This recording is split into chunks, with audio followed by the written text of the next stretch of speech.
Here we are at Celebration Station, a time when this place was probably packed on the weekends where families and friends would come and enjoy the day, and they would celebrate. Well, that day has long since gone. And it kind of reminds me of what Jesus went through as he's walking through Jerusalem. On Sunday, people are celebrating what took place. And on Monday, Jesus walks into the temple, a fitting place for a Messiah, and there his heart is grieved. He sees people changing the money and he's overwhelmed with emotion. Jesus begins to look at them and he reminds them that you've turned my house of prayer into a den of robbers.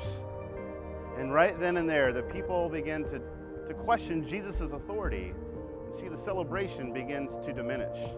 And later on, as the scribes and Pharisees are talking to Jesus and they're challenging him, he tells them a parable. And at the end of that parable, he reminds them a very simple truth.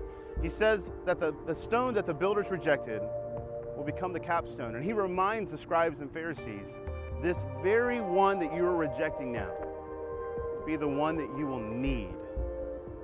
Later on Tuesday, Jesus is talking to his disciples and he begins to remind them that there will be several who will come to claim to be the Messiah, but they are not. And he reminds them that they will be led astray. And he reminds his disciples to be watchful, to be waiting for the true Messiah, for he will come and no one knows the hour. You see, the celebration throughout Jerusalem is diminishing. And it just kind of begs the question, as the Passion event unfolds, Jesus was taking a stand for righteousness. Will we, as believers, take a stand for righteousness?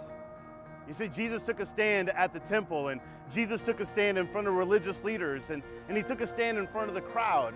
And that stand eventually cost him his life.